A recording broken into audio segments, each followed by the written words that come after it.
ka na ba makita sagot sa iyong panalangin at maranasan ang pagpapala niya sa atin? Gusto mo bang marating ang matayong natanawin? Umasa tayo sa Diyos at ito'y mararating. Hintayin mo lang ang hangin, ang Espiritu ang mag-aangat sa atin. Lilipad na tulad ng mga agila, lumalakas ang sino bang nagtitiwala. Kahit may bagyo, hindi mangangamba. Lilipad na tulad ng mga agila.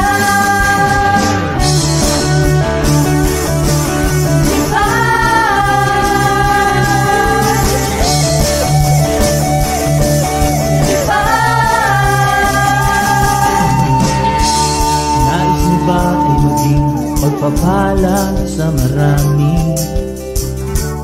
Sasagadahin ka upang ikaw ay magamit. Gusto mo bang umangat at lumipad sa langit? Buksan mo ang puso mo, ang imposible mangyayari. Hintayin mo lang ang hangin, ang Espiritu ang mag-aangat sa atin. Lilipad na tulad ng mga agila, lumalakas ang sino mang nagtitiwala. Kahit may bagyo, hindi mangangamba. Lilipad na tulad ng mga agila.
Judges chapter 6, verse 1 to 6. Let's read together the word of God. Ready, go.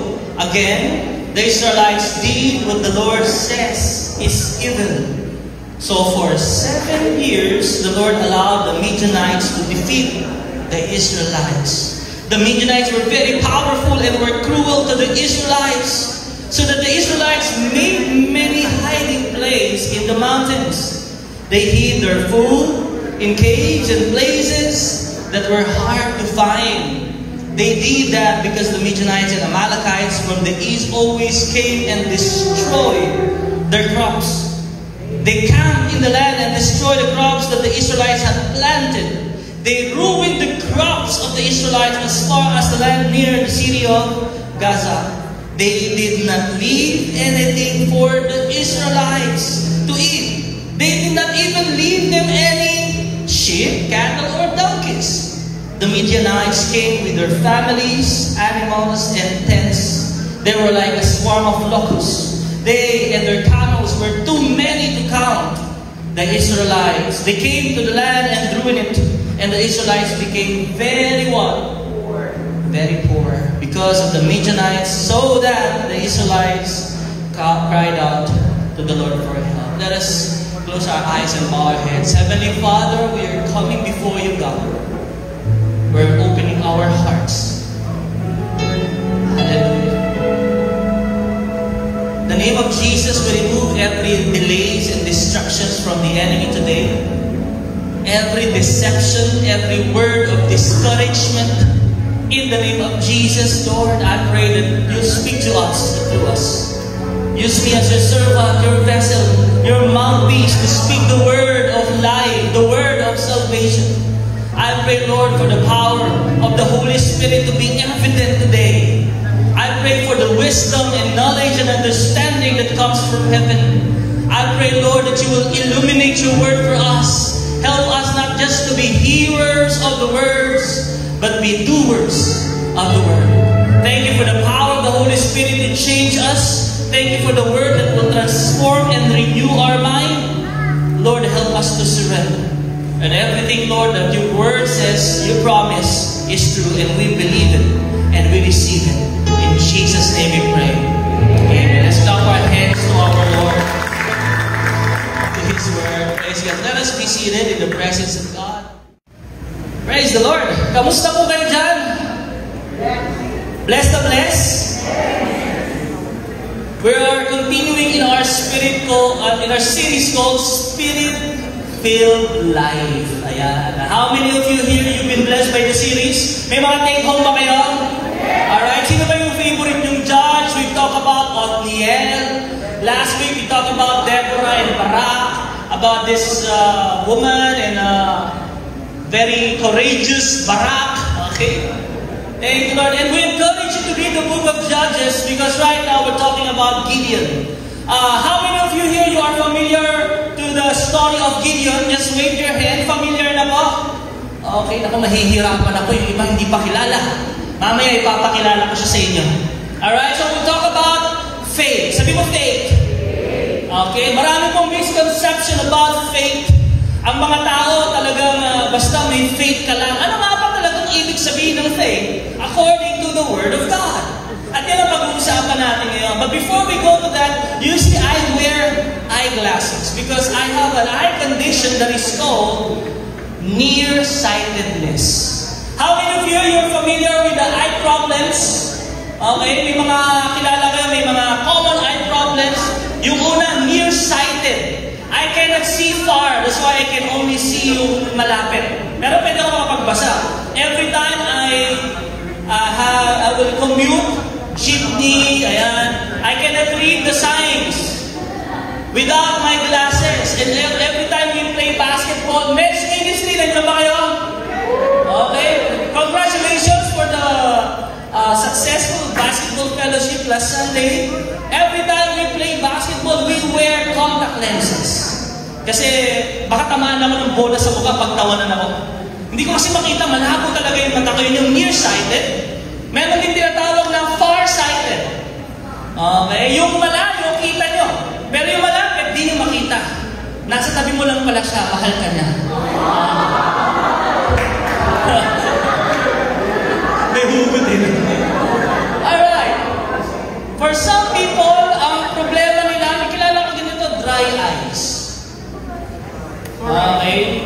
You know the problem with dry eyes is it's lack of lubrication. So if you lack lubrication in your eyes, you are easily irritated, especially with moles, dust. So kailangan ng lubrication. Kaya kung umiiyak ka, bless ka. Amen? Kasi nahuhugasan yung mata mo. Amen ba? Pero kung palagi kang umiiyak, may problema tayo. Meron tinatawag na cataracts. You're familiar with cataracts? It is for the old people, elderly people. Ito yung mga prone dyan. Nagkakaroon ng clouds.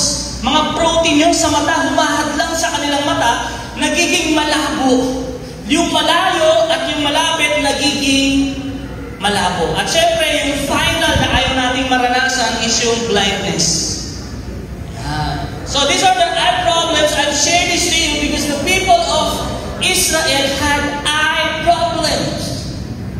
They have a spiritual eye problem. Not near-sighted. They are not far-sighted. They do not have dry eyes. They are not blind. They have spiritual cataracts. You know, spiritual cataracts na they develop to, they cannot see what is the real problem. It is clouded. Bakit hindi ko makita ano bang problema? Ito po yung Book of Judges. Dahil na hindi nila makita kung ano yung problema, paulit-ulit sila sa kanilang buhay. Remember the cycle of sin? I do not have a picture, but look at here. Naalala niyo yung cycle of sin? God will bless them. They will be at the top. Amen? Ano sunod? Makakalimutan nila si Lord. Yes, they will forget the Lord. And then, they will worship idols. They will be enslaved. They will suffer. And they will cry out to the Lord. And God will send a judge. Ayan, natututo tayo. Nagpapadala ang Diyos ng judge to deliver them and then help them. And then they will have peace for the land for 40 years, for 80 years. Yun yung cycle of sin. So, ang nangyari, because of their spiritual cataracts, hindi sila makabreak dun sa cycle. In Judges chapter 6, verse 1, let's read together. Then the Israelites did evil in the sight of the Lord. Paulit-ulit to. Lagi nila babasa sa Book of Judges. They did again evil. And the Lord gave them into the hand of the Midian for what? For how many? 7 years. One more time, 7 years. Ito pong Midianites. Okay, powerful itong mga Midianites. Bigyan mo ng history. Remember Abraham. Midianites was one of the son of Abraham. After Sarah died, nag-asawa uli siya. Ang pangalan ng kanyang asawa si Keturah. Isa po sa mga anak niya yan, si Midian. Naalala niyo yung biyena ni Moises? Pangalan nun? Si Jethro. He was priest of Midian. And when the people of God were in the wilderness, naging hadlang ito sa kanila. Remember Balak and Balaam, the sorcerer, the witchcraft that he does to people. Di ba naalala niyo sabi ni King Balaam? Di Balak, sabi niya, sumpain mo itong mga Israelites. Kasama yung mga elders ng Midian. Sabi niya, hindi ko kayang sumpain yung pinagpala ng Diyos. Yun yung mga Midianites, kalaban talaga nila ito. And you know what is Midian now? It is the modern day Saudi Arabia. Yeah, yun yung Midian, yun yung background. These Midianites were really giving them pain, giving them, making them suffer. Meron pa sinabi rito? Sabi sa verse 3 to 4, mahaba ito kaya mabilis lang tayo balik mo lang verse 2 muna. Yan. The powerful hand of Midian prevailed against Israel, so Israel made themselves dense and hide out. So, kilala niyo yung mga lola niyo nagtatago ng chocolate? Lola ko doon, alam ko nasa langit na yun. Pero lagi ako pumupunta sa kanya, pero hindi ako dumadiretso. Pupunta agad ako sa aparador. Kasi may mga chocolate doon pa-expire na. Tinatago nila yun. Bakit? Kasi kukuhanin ng mga Midian. They were very poor. The Midianites and the Amalekites impoverished. Talagang naghirap sila. Listen, sabi nito, hideouts. So, hindi nila pwedeng ilabas yung mga pagkain, yung mga hayop, kasi pagdating ng mga Midianites, andyan na! Nako, i-flash out lahat siya. Sabi dito sa verse 3 to 4, let's read. Whenever Israel had sown their seed, look at here, this is a principle. Every time Israelites sown their seed, the Midianites would come up with the Amalekites. What will they do? They will destroy, leave no sustenance, as well as no sheep. Kukunin nilang lahat. Ang lupit ng Midianites, ang lupit ng mga Amalekites. I just want to tell you something. Listen, every time we sow seed, the enemy is always there to destroy your crops. Every time we're doing something good, napansin niyo, nung kailan ka lumalapit sa Diyos, biglang parang gano'n, nagkakagulo biglang buhay ko. Bakit nung kailan ako lumalapit? Because you're planting good seeds, and the enemy doesn't want you to have a good harvest. What is the principle here? Keep on sowing. Amen. Patuloy ka na magtanim. Pastor, kung kailan kami lumapit ng mag-asawa, bakit kailan kami nilapit yung anak ko, bakit ganito biglang nagkasakit? Bakit nagka-problema? Because the enemy doesn't want you to prosper. So ano ginagawa ng mga Midianites at Amalekites? Sabi nito, they destroy the crops, walang tinitira. Kanina yung Midianites, may kasama ang mga Amalekites. Itong mga Amalekites, alam niyo ba? Si Abraham, may anak si Isaac. Tama ba? Si Isaac may anak, dalawa. Sino yung twins na yun? Si Esau, yung nabibili niyo dyan sa ano? At si Jacob. Anak to ni Esau. Ako. And the Amalekites, and you know who is Esau? He's a man of flesh. Pinagpalit niya yung spiritual blessing saan? Physical, sa isang tasang lugaw na mayroong manok, goto, o ano man yun. Spiritual birthright niya. So Esau, the Amalekites, was a illustration, was a picture of the flesh. So every time we are in the promised land, aatakin ka lagi ng laman. The flesh will always try to defeat you, to have battles with you. Di ba kahit mga Kristiyano, may mga problema pa rin tayo sa laman natin. Nagkakaroon pa rin ng problem. Alam nyo, nangyari, hindi nila natalo to eh. Naalala nyo si Moises, tinataas niya yung kamay niya.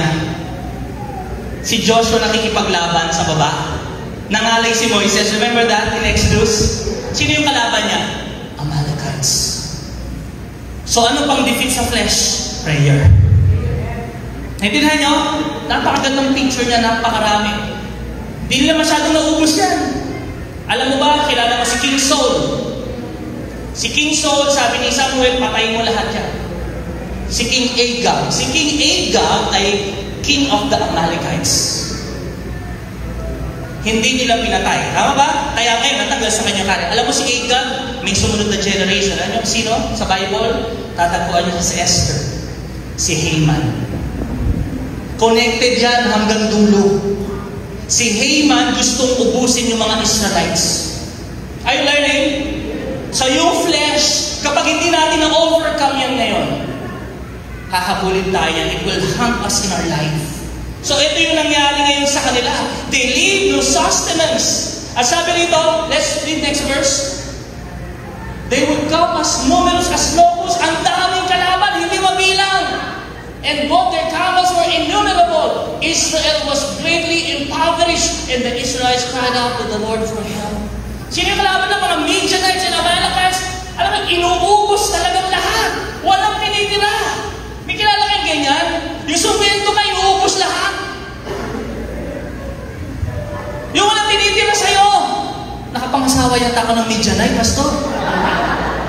Amalekite ata ito asawa ko. Pagkakasmento ko, simot lahat. Walang natitira para sa akin. Ganun ang nangyayari sa kanila. Kaya wag kayong mag-aasawa ng Midianite. Parang yung asawa ko, Midianite, Pastor. Magtitira kayo.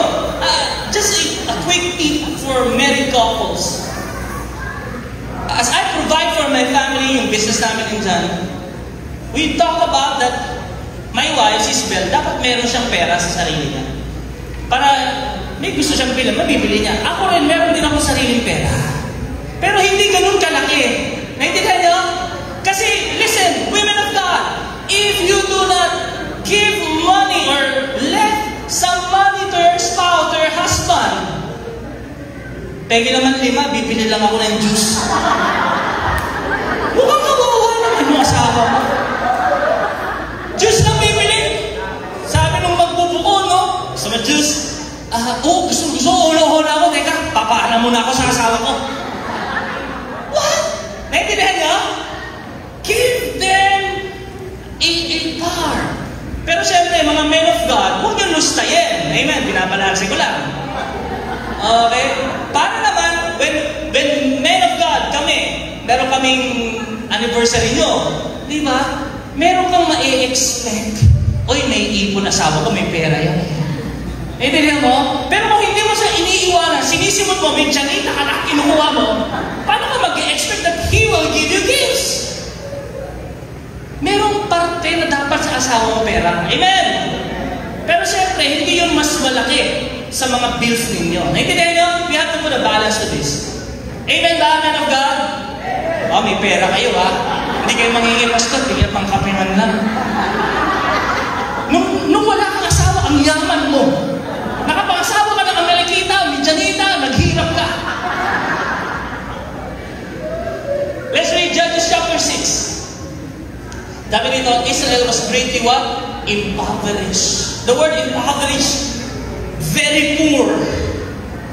So, as you go to the story, sino ipapadala ni Lord? Judges, yes? But no. Look at here. Hindi nagpadala ang Lord ng judge. Agad. Alam mo kung sino pinadala niya? Prophet. Boom! Lord, naghihirap na kami. Di ba naalala niyo? Tulong! God will send a judge.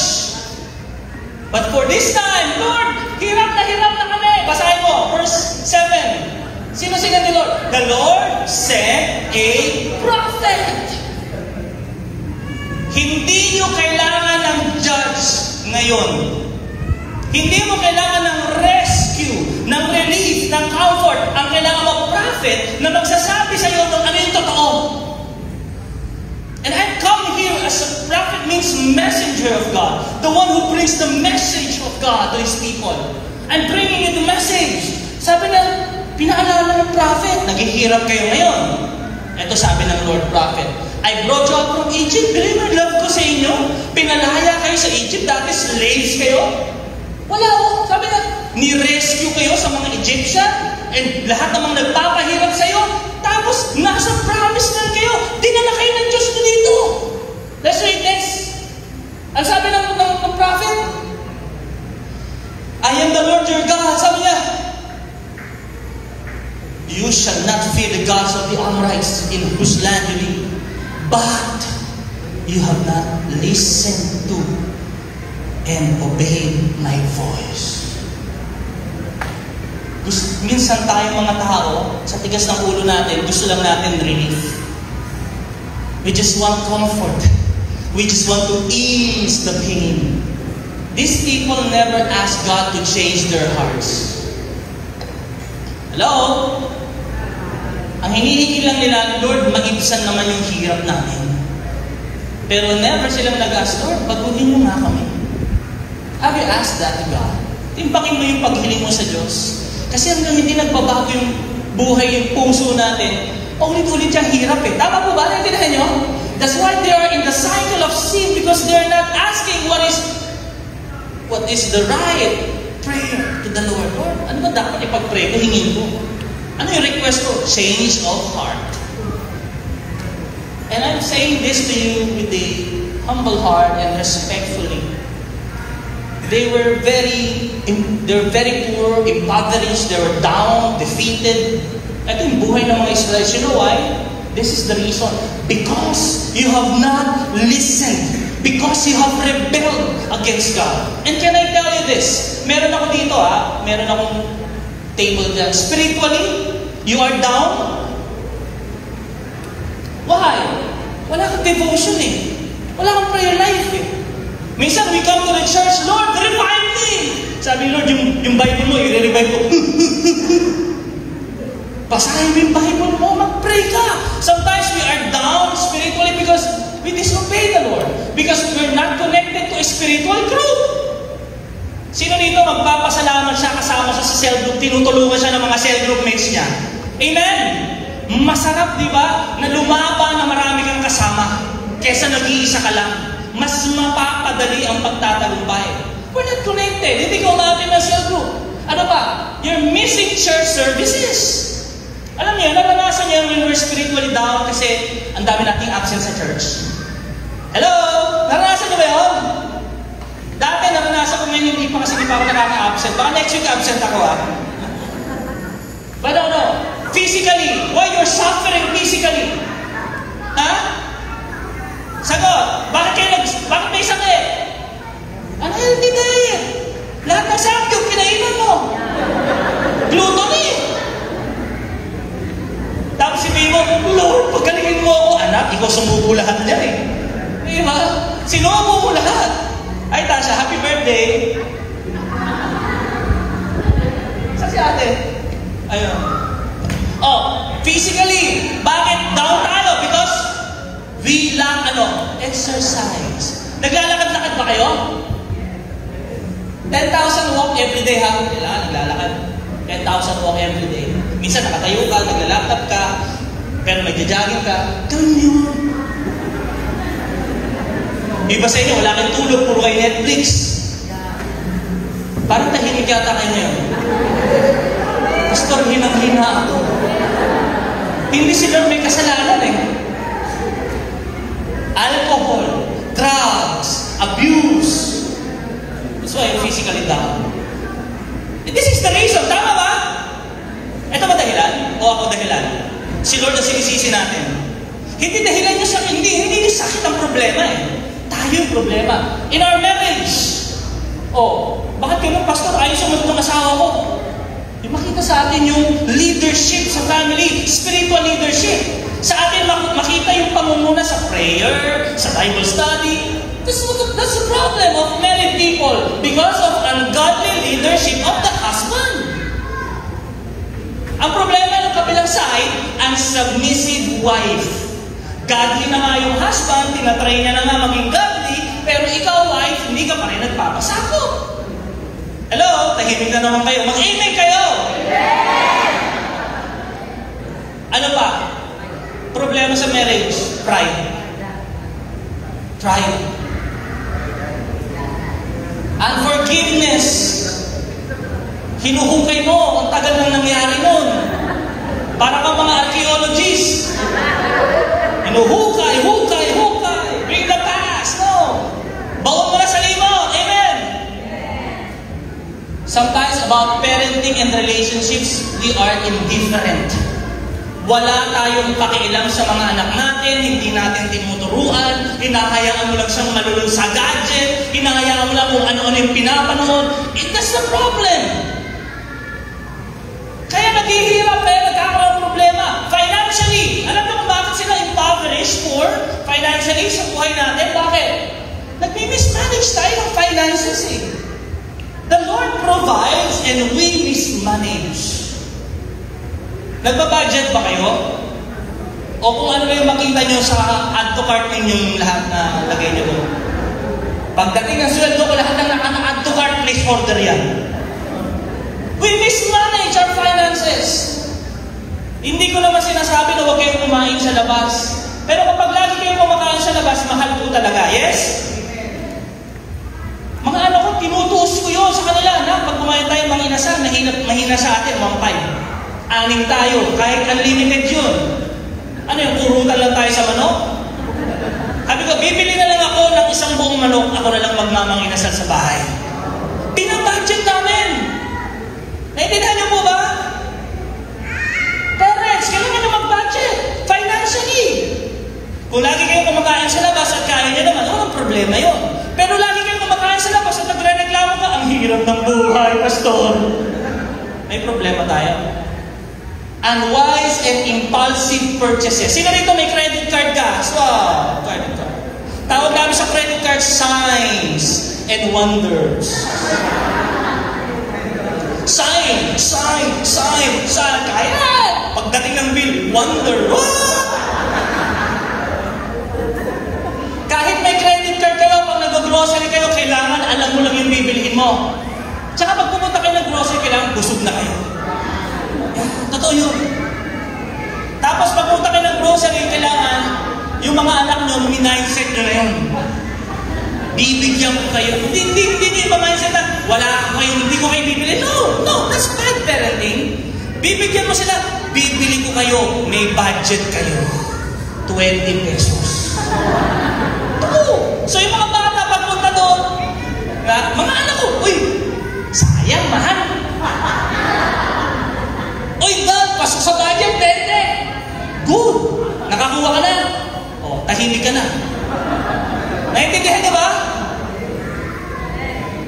Hindi pwedeng impulsive tayo. Nakakaawa naman yung anak ko. Mukhang kawawa. Yung cart namin, konti laman. May kinakonti laman mo, basta wala kang utang. Amen? Naramdaman mo yun when you're going to the groceries? You compare your car to other people.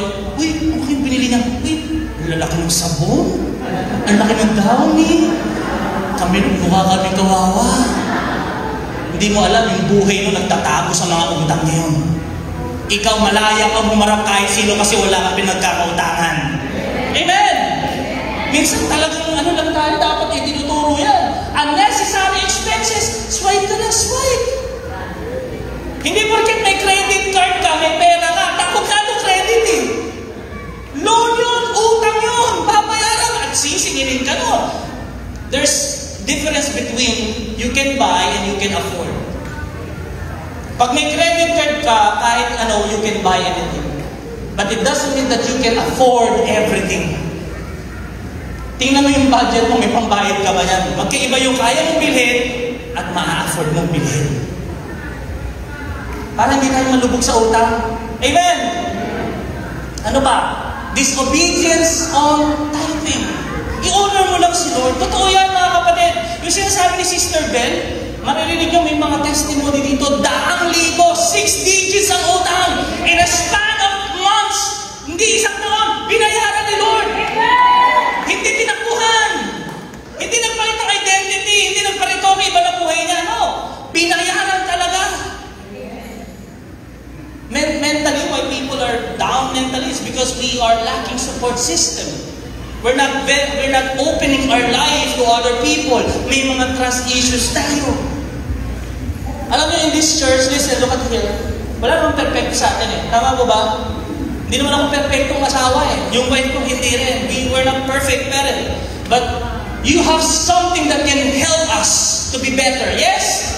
And we have something to help you to become a more better parent, a more better husband, a more better wife. Yes? Kailangan mag-open up tayo, matuto tayo. Tandaan niyo, pag sinarili niya, alam niyo, na-experience niyo na ba yun? Yung ang dami ng problema, pag-gising mo, isip ka ng isip, nasakit sa ulo. Naranasan niyo na yun? Naranasan ko din yun. Pero kailangan mo ng saan mo nasasabihan. Pag inipon mo ng inipon niya lahat, isang trigger lang dyan, boom, sa buhok. Lahat na kausap mo, nadadamay. Intindihan niyo ba yun? Yung anak niya, nagtanong sa tatay niya, Dad, what is the meaning of all for one and one for all? My son, this is the meaning. When your mom gets angry, all of us, all for one for all. Tamay-tamay tayo lahat. Mga nanay, gano'n eh, dinadamay lahat. Kasi walang matagdabasan yung nanay. Wala pa ako sa introduction eh. Faith. What is faith? Let's read. Ito yung meaning ng faith. Hebrews 11:1. Ito yung pag-usapan natin, genuine faith. Hebrews 11:1, ang pananampalataya ay katiyakan na mangyayari ang ating mga... May naasahan ka ba? Yes! You believe, you have faith. Sabi doon, paninindigan tungkol sa mga bagay na hindi nakikita. What is faith? Sabi sa New Living Translation, it is confident assurance. Evidence of things we do not see. Sabi sa NIV, being sure of what we hope for and certain of what we do not see. So ito yung mga ibig sabihin ng faith sa Bible.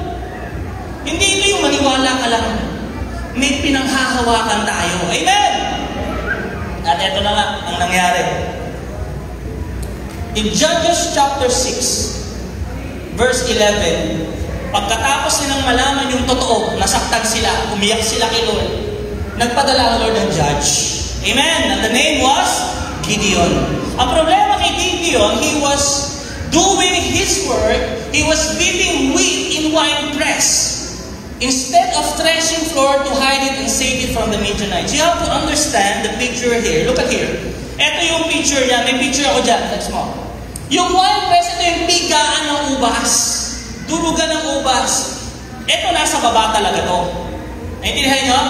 Pero yung threshing floor, ito yung trigo. Winiwino nila. Meron silang tinidor.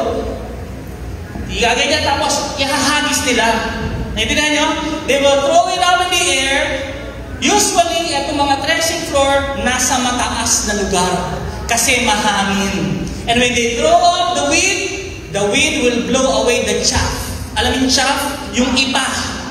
Di ba? Yung mga nanay nyo, ginaganon yung sa umaga, yung mga lola natin. Ganun ang ginagawa. Pero, hindi ganyan ang picture. Naalala nyo, tinatago nga nila yung mga pagkain nila.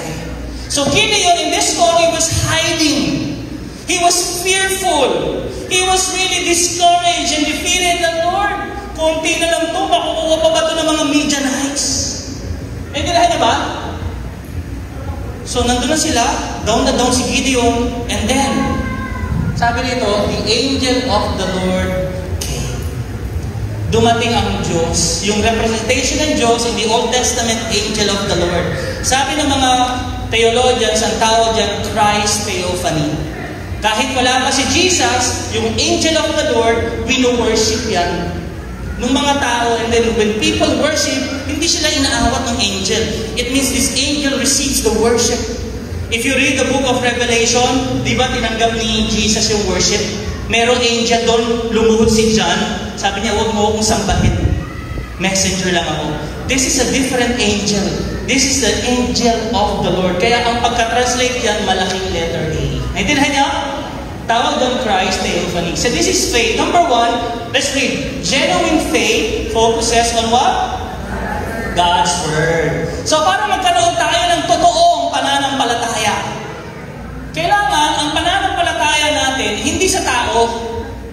Naintindihan niyo? Hindi doon sa napanood lang natin. Hindi lang doon sa narinig lang natin.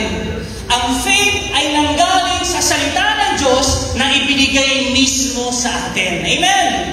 Kaya, ang Word of God, the Bible, napaka-importante na basahin natin. Because it is the way that God speaks to us. Kaya nga pag nagbabasa ka ng Bible, you are increasing in your faith. Ano sabi ng angel kay Gideon? Let's read. The Lord is with you, O brave man. Imagine that. Sabi sa ibang person, you are a mighty hero, a powerful soldier. Mighty man, you fearless. Alam mo si Gideon, duwag na duwag nung narinig niya sa angel yan. Ako ba tinatawag mo? Do you see the picture? Tinawag siyang brave, tinawag siyang courageous warrior. Pero hindi ganun yung nakikita niya sa kanyang sarili. You see, this is the wonderful thing about God. Listen, God encourages us when we are fearful. Kapag natatakot tayo, yung Word of God ang mag-i-encourage sa atin. Kahit nagkamali tayo, yung Word of God ang mag-a-uplift sa atin. You see how God is so loving and encouraging? Sa panahon ni Gideon, hindi na nakikita yung sarili niyang matapang. He cannot see himself as a warrior. You know that? Nagtatago nga ako, Lord, paano ako magiging matapang? Can you see yourself as a warrior? Listen, husbands and wives, parents, let us be like God. Yung mga anak mo, huwag mong tawaging salot. Don't call them cursed. You call them blessed. Anak, napaka-bless ko dahil ikaw yung anak ko. Naintindihan niyo yan? You speak life to your children. That's how God speaks to us. Ang sinasabi ni Lord, hindi yung present. Ang pagkasabi ni Lord, brave man, you are a mighty warrior, kasi ganito yung pagkagawa ko sa iyo. Hindi pa ito yung nangyayari sa buhay mo, pero manatili ka lang, ito yung mangyayari sa buhay mo. Amen? It was like God prophesying. It was the angel of God saying a word of encouragement. Yung husband mo, hindi mo nakikitaan ng leadership. Ano sasabihin mo sa kanya? Wala ka naman eh. No! Ano sabihin mo sa kanya? You are a great leader given by God to me. Amen! Andiyan ba yung wife mo? Sabihin mo sa kanya, sa husband mo, you are a great leader given by God to me. Maaaring hindi mo pa nakikita ngayon. Pero darating ang panahon, because speak life, it will happen. Amen! The word, the tongue has the power of life and death. Balik naman natin, ikaw asawa. Lalaki, nakita mo yung asawa mo, nagiging masakit sa ulo, ayaw magpasako, lagi kang inaaway, ano sasabihin mo sa kanya? I'm blessed because you are a woman who is submissive, you are respectable. Amen! Parang, ngayon hindi ka pa naniniwala, pero sabihin mo lang. Kailangan yun ng mga babaeng marinig. Yes? Kailangan yun. God speaking, encouraging. Remember, our words have power. Life and death. Sabi ni Gideon, have faith. Pero sabi ni Gideon, next verse. If the Lord is with us, Lord, bakit nangyari sa amin lahat ng to? If you are with us, you see, where should we focus our faith? Genuine faith focuses on the Word, not on our situation. Lord, ang hirap ng buhay namin, baon nga ako sa utang eh. That's not faith. Your faith should be focused on the Word. Sige diyan, Lord, iniwanan mo na kami. Nasa na po yung magagandang ginawa mo? Sometimes we ask God this question, yes? Because the truth is, our faith is so weak because we haven't heard a word from God. Kaya nanghihina yung pananampalataya natin, wala tayong pinanghahawakan. Imagine Gideon, sabi niya, Lord, kaya bakit brave ako, mighty warrior? Kung Diyos ka, bakit ganito sitwasyon namin? Bakit may sakit ako? Ano sabi ni Lord kay Gideon, next one, go in the strength of yours. Have I not sent you? Verse 15, let's read. How am I to rescue Israel? My family is the least, and I am the youngest. Kaya sabi nito, balik mo. Genuine faith focuses on God's Word rather than our situation and abilities. Totoo sa sarili natin, hindi natin kakayanan. Yes, that's true. Sa buhay ko, hindi ko kaya Lord. Ang hirap nito, Lord. Pagpapalaki ng anak, paano ko i-lead ang family ko? Ang hirap, Lord. Pero ano promise ni Lord sa kanya? I will be with you. Sa next verse, verse 16, I will certainly be with you. And you will strike down the Midianites. I want to tell you a story about our family. Every time we pray, we worship together. Yung mga anak ko, kahit nagsisigawan, kahit wala sa tono, kahit mataas, inaabot, minsan sakit sa tenga pag kumakanta. Kasi because we worship God, yes? So, napansin ko, nanonood kami ng OPM, listening to the Word of God, and worshiping God with songs. Napansin ko yung mga bata, wala sila sa focus. Andyan yung, di ba, nagpe-pray ka, hallelujah, yung nag-inspire ka na ng Holy Spirit, nagtatangs ka na, tapos biglang may iyak, kinurot ako! Nag-worship tayo eh. Biglang kinurot. Tama? Tapos pinapatay namin yung ilaw, o mag-pray kayong dalawa. Si JD. Si JD tawag namin sa kanya, master in prayer. Sobrang master, kukuha ng una, nakaganon. Ang tagal mag-pray. Gigisingin na lang namin pag email na. That's true. Natutulog sa prayer si JD. Si EJ. Sige, mag-pray kayo. Dami sinasabi. Sabi ko, ayos yung dalawa, nagpe-pray talaga. Nung lumapit ako ng konti, hindi pala nagpe-pray, nagkukwentuhan. Ang daming time, kayo pa kayo nagkwentuhan, nag-open ng topic, ang ganda nung ano. me. Teach me hindi lang mamalo. Teach me na hindi lang magdisiplina. And you know what God taught us? When children are not focused, because they are children, they are not grown enough for that kind of environment. Yes? If God's Word will give us faith, we need to grow in hearing. Hindi na tayo mga bata na distracted pa. Hindi na tayo mga bata na nagsesero, nakikipagkwentuhan. Hindi na tayo mga bata na nagpupunta dito para makipaglaro. Hello! Let us grow. Let us mature in receiving from God. Let us mature from listening from God. Amen? Hindi na tayo mga bata. Sabi mo, hindi ka na bata. Pagpunta natin dito, natuwa lang ako. Yung growing things, so mahiya tayo. Nagsusulat. Hiyang-hiya naman kami sa inyo. Yung katabi mo, parang hindi makagalaw. Hindi nagsusulat. Sabi ni Lord, Judges chapter 6, let's read, verse 17. Ito sabi ni Gideon, Lord, kung tinawag mo ako, show me a sign. Look at here. Sino rito, honestly, humingi ka na ng sign kay Lord?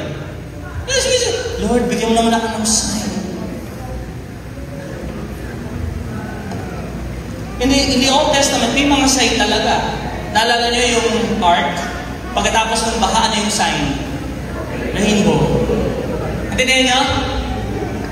Nagbibigay talaga ang Lord ng sign. Si Gideon, hingi siya ng sign kasi mahina yung pananampalataya.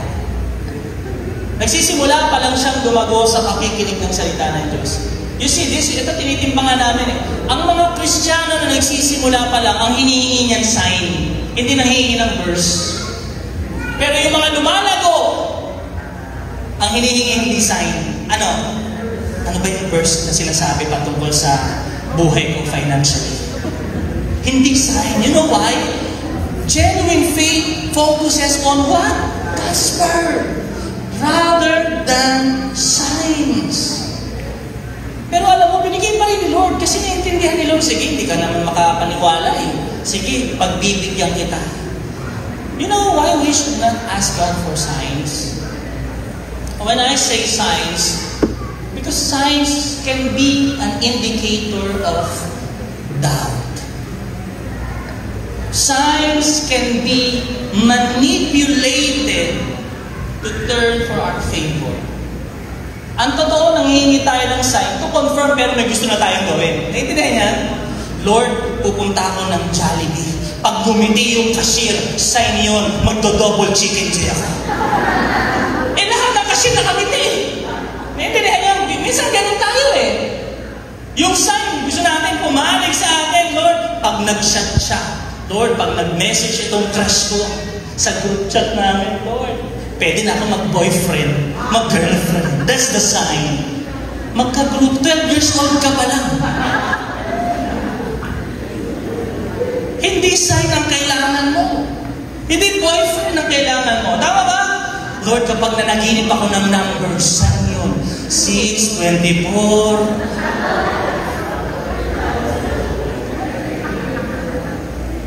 Hello? Are you listening? Minamanipulate natin Lord, ang sign kapag parehas kami ng favorite na pagkain, siya na yung destiny ko. Wow! Sa pagkain kayo parehas? Tapos destiny mo na yun? We should not look for sign. We should look and focus on God's Word. Parehas kayo ng in-order, hold the upper pala. Kasi do not be equally yoked with one another. So, Gideon was there. Ginawa ni Lord yung kanyang request. Next mo, kapatid. Mahaba yan Ang ginawa Lord, tinatch niya yung offering. Sabi Lord, mag-offer ka. Huwag kang matakot, Gideon. So, naniwala na si Gideon, mga kapatid, na gagamitin siya ni Lord.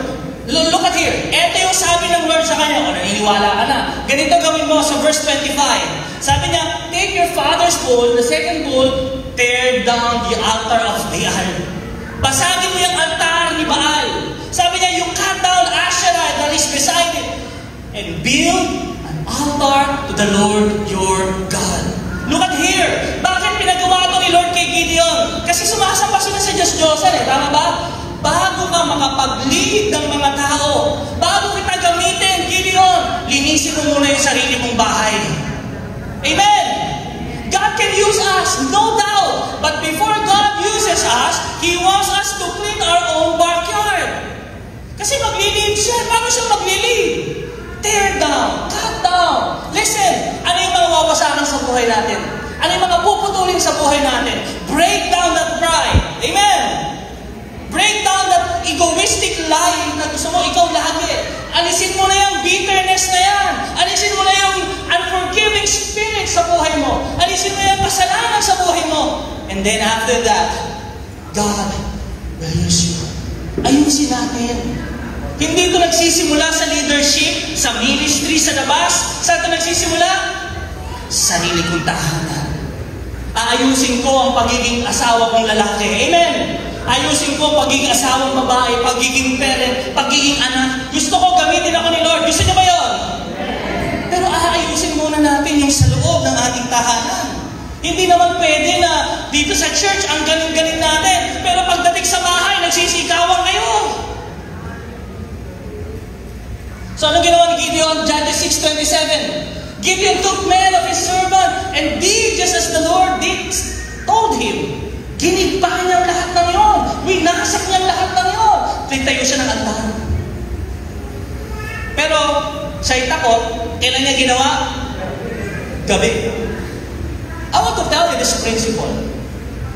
Sa mga bagong Kristiyano, dapat we have to be more patient. Bago pa lang si Gideon, tama? He did it at night. Gagawin naman eh.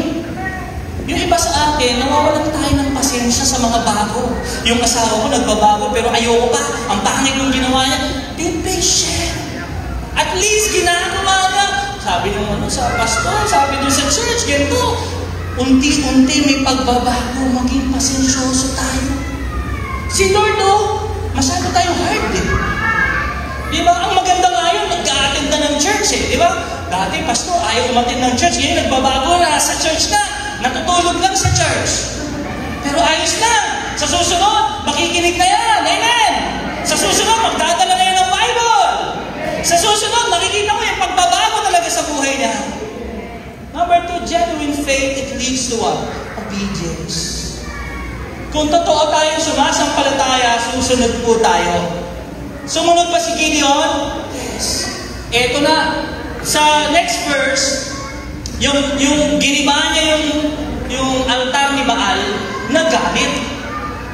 Yung may-ari, nagalit yung mga followers ni Baal and Asherah.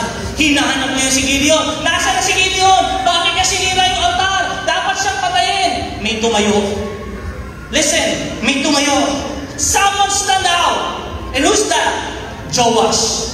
Joash was the father of Gideon. Yung tapang ni Gideon na-inspire yung kanyang tatay. Dati, kanino ba yung giniba niya? Sa tatay niya yun eh. Naintindihan niyo?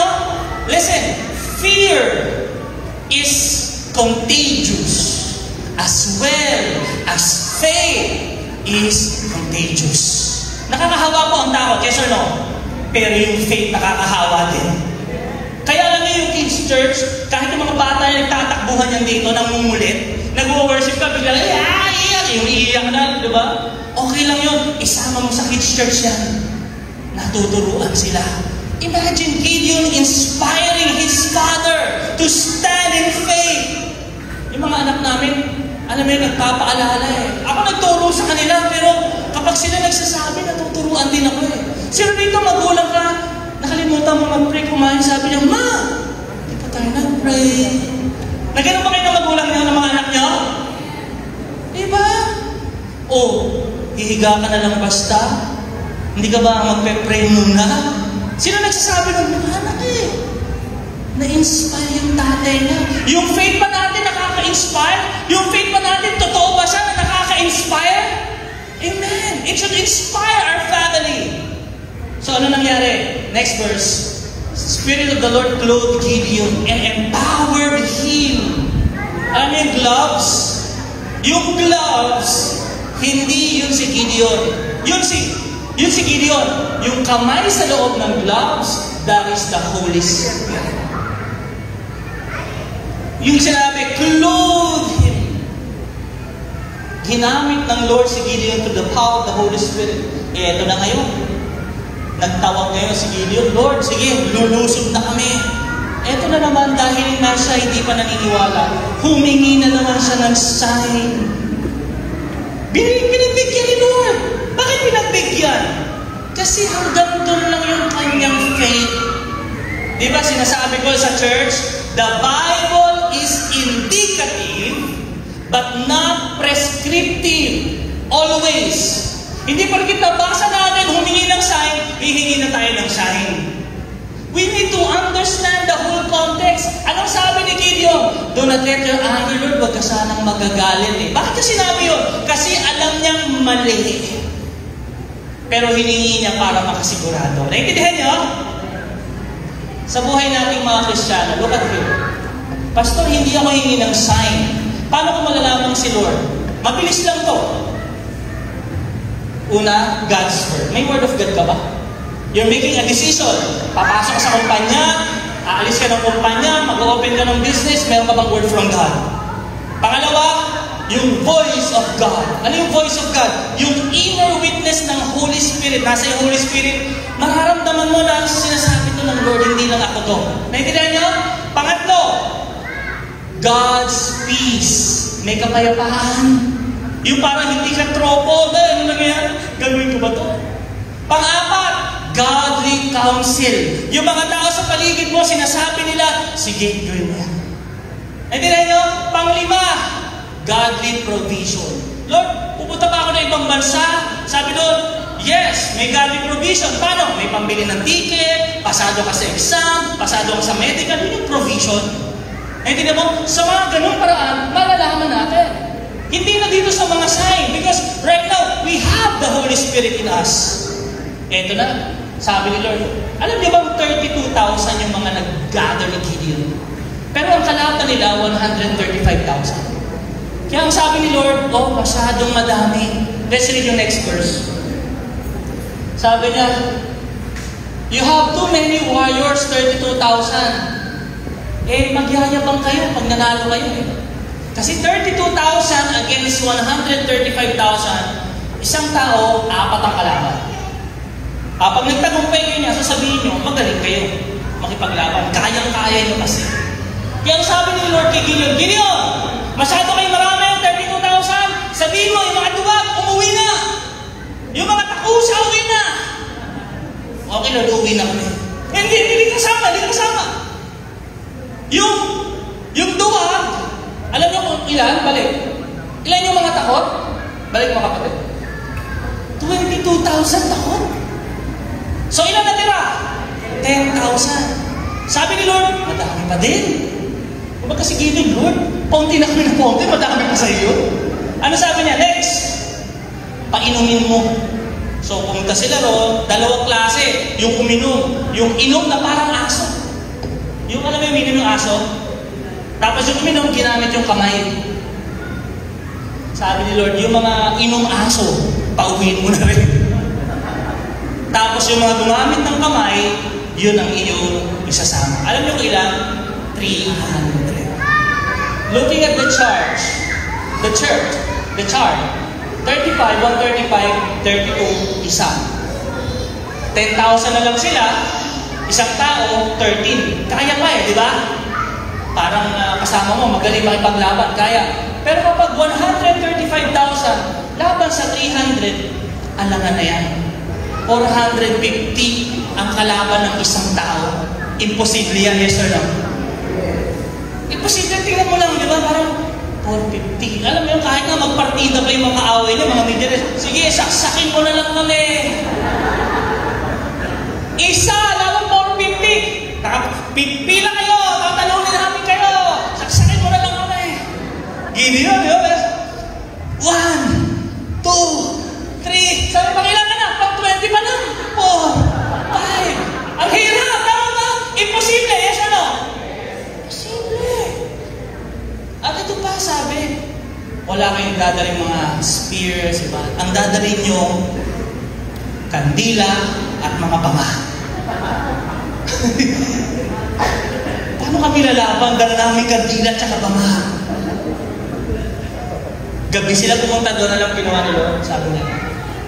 When Gideon, kung anong gagawin ng Gideon, gagayahin nila. So ang ginawa ni Gideon, dinasag niya yung banga, may dala silang sulo, yung ilaw, and then sumigaw sila, for the Lord and for Gideon. Ano nangyari dun sa mga Midianitang 135,000? Lahat sila naglaban-laban. It threw them a panic. Nagulat sila. You know, strategy ni Lord pag pinag-aralan mo. Kasi gabi, nagpalit ng guard. So gabi, hindi mo makikita kung marami ba yung kalaban. Tama ba? Hindi mo makikita. Pinaghiwalay niya 100, 100, 100. Galing ni Lord. Yung tunog ng banga, nung binasa, ay parang tunog ng mga karwahing papunta sa kanila. Naintindihan niyo yun? Ay, dala yung kalaban. Hindi lang yun. Sumisigaw pa. Kasi sa pamamagitan ng binigyan sila ng pagtatagumpay ng ating Panginoon. Pero alam niyo, mga kapatid, this faith that should lead to obedience, kailangan talaga ng Word of God. Bago pa mangyari yun, ito yung sinabi ni Lord kay Gideon. Let's read this. As we finish, at sabi dito, next mga kapatid, pumunta sila doon sa kampo, yung mga kalaban nila na naginip. Sabi ng kalaban nila na naginip ako there is a loaf of barley, napakalaki, bumagsak sa tent natin, at lahat yun, turn it over and knock out flat. Alam niyo yung loaf of barley, pagkain ko ng mahirap. Yun daw yung napanaginipan. Kalaban nila to Listen, sabi nung companion niya, yung isang soldier, your dream can only mean one thing. God has given Gideon, son of Joash, the Israelite victory over Midian and its all allies. Biruin mo, listen, this is a powerful principle. Tayo kasi, takot na takot tayo sa mga kalaban natin. Pero alam niyo ba pinag-uusapan ng mga kalaban? Naku, talo na tayo kasi mga anak ng Diyos yan. Talo na tayo kasi kasama nila ang banal na Espiritu. Talo na tayo kasi kasama nila ang hukbo ng mga anghel sa langit. That's why maybe you're here today, you are afraid. You know the enemy is talking about you. He wants you to be fearful. But if you will just hear the news that God has given us the victory, kapatid, di ka matatakot. Luso, diretso. Nagtagumpay na tayo. What Gideon did is the final point. Let's read. He bowed in worship before the Lord. And this is the last point. Genuine faith leads us to what? To worship. If you have genuine faith, it will lead you to worship God. Nagtagumpay sila. Natalo na yung 135,000. Yung mga tao, gusto nilang gawing hari si Gideon. Yes. But look at what Gideon said in the next verse. They brought, and then, next mo kapatid, next mo. I will not rule over you, nor will my son. The Lord will rule over you. Hindi ako magiging hari mo. Ang dapat na maging hari nyo ay ang Diyos na nagbigay sa atin ng pagtatagumpay. Kaya ang bonus point dyan, number 4, genuine faith glorifies God. Sa pagtatagumpay natin, ibabalik natin sa Diyos ang lahat ng papuri at pagsamba. Amen? Palakpakan natin ang Panginoon. Let's all stand in praise to the Lord.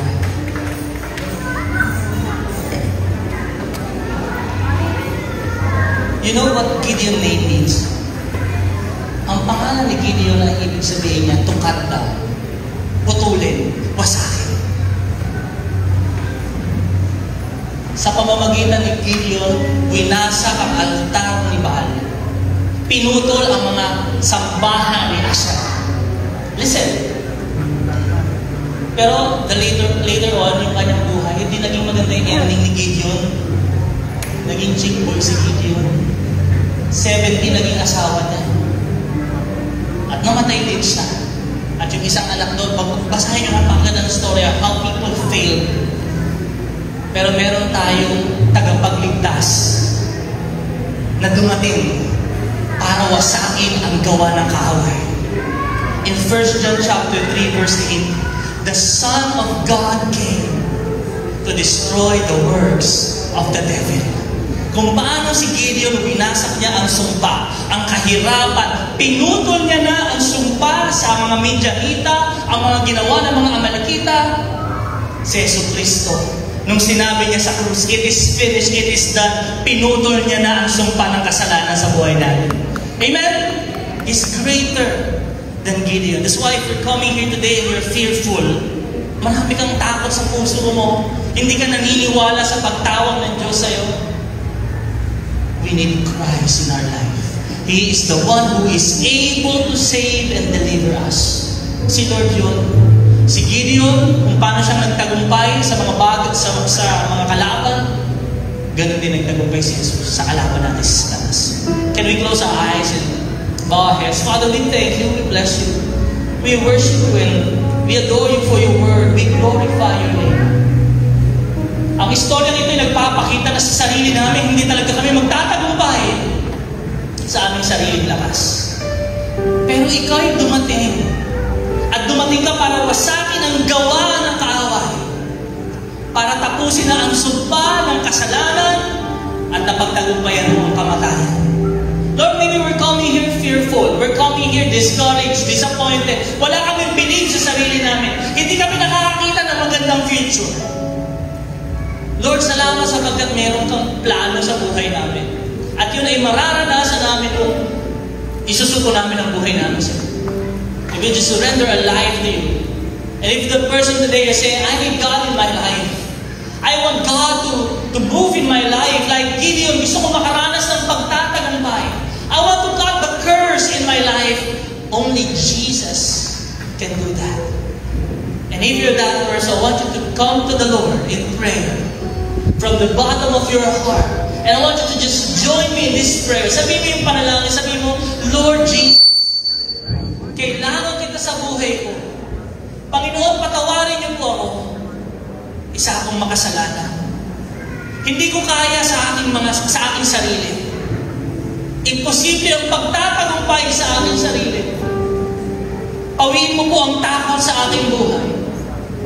Binubuksan ko ang puso ko sa iyo, Lord. Tinatanggap kita bilang Panginoon at tagapagligtas. Salamat po sa pagpapatawad at sa buhay na walang hanggan. Salamat. Sa pangalan ni Jesus. Amen. Praise the Lord. Praise the Lord. Kung sumabay ka sa panalangin, good news if you join us in that prayer of surrendering your life to God. Gaya nung sinabi sa Bible, the Lord has already given you the victory. Nasa atin na mo yung pagtatagumpay. Amen! Kaya kahit anong harapin natin kalaban, minsan, our weakness, no, God can use our weakness and His help, His strength will be glorified. Kaya yung faith natin, napaka-importante. Faith focuses on God's Word. Faith leads us to obedience, to worship, and to glorify the Lord. Palakpakan natin ang Diyos sa prayer. Meron ako sa inyo share in the book of Judges pa rin. In Judges chapter 6, ilang taon sila pinahirapan? Ilan? Look at this is powerful, right? Sabi ni Lord, take your father's bull, the second bull. Ilang taon? 7 years old. Think of this. Meron silang naitago. Meron ang Diyos na iningatan sa kanilang buhay ng 7 taon. Di ba sabi ng Bible, wina-wipe out lahat? Pero merong ang Diyos iningatan yun. Naintindihan niyo ba? Hindi lahat nabuha. Meron silang naitago. At ang sabi, Lord, etong 7 years ng paghihirap niyo, mag-aaral ka sa akin. Yung tupa na yan, yung 7 years old na iningatan ko yan. Sabi niya, bigay mo yan. Look at here. Bigay mo yan. Sabi ni Lord, burn it as a sacrifice. And that is a principle there of sowing into the ministry, of sowing into the kingdom of God. Alam niyo ba, nung inalay mo ni Gideon sa Diyos, yung 7 taon na yon, ng kanilang paghihirap, winakasan na ng Diyos sa kanilang buhay. And they give it to them. That's the power of seed. That's the power when we sacrifice. Lord, savings ko na to eh. May utang ako eh. May mga babayaran ako eh. But Lord, gusto ko nang matapos ang mga utang na to sa buhay ko. Gusto ko na, Lord, makalaya sa paghihirap. Burn it. Bigyan mo rin. Magtanim tayo. At mararanasan natin ang pagtatagumpay over our finances. Let's lift up our seeds to our God. Lord, we are thankful for your word. We are thankful that we have instructions to follow. Genuine faith focuses on the word of God. And genuine faith leads to obedience. Lord, tulungan mo kaming magtanim, sumunod. At Lord, ang mga binhi ito ay pasasaganahin mo. At ito ang magwawakas sa aming paghihirap. Ito ang magpupuno sa aming mga pangangailangan. Ito ang magiging instrumento ng kasaganahan sa aming mga buhay. Kaya Lord, ang mga binhi ito, Lord, maaaring ito iningatan namin. Maaaring ito ay aming personal ng ipon. O nakapagbigay na kami ng tithes and offering. Maaaring magbigay na rin kami sa building fund. But Lord, we want to follow you. We want to experience abundance in the area of our finances. At naniniwala kami sa kapangyarihan ng iyong salita. Kaya Lord, sa pagtatanim namin, ikaw ang magbibigay ng masaganang ani at pagpapala na magpupulong sa aming mga pagkukulang, sa aming mga pangangailangan. Ikaw ang magbibigay. Kasabay nito, kung paano mong pinakasan ang paghihirap ni Gideon. Ganon din, Lord, mawakasan mo na ito sa aming mga buhay. Tinatanggap namin ang kasagutan sa pangalan ni Jesus. Amen. Amen.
Lord, salamat po sa mga binhi ito. Ikaw magbibigay sa amin ng masaganang ani at pagpapala.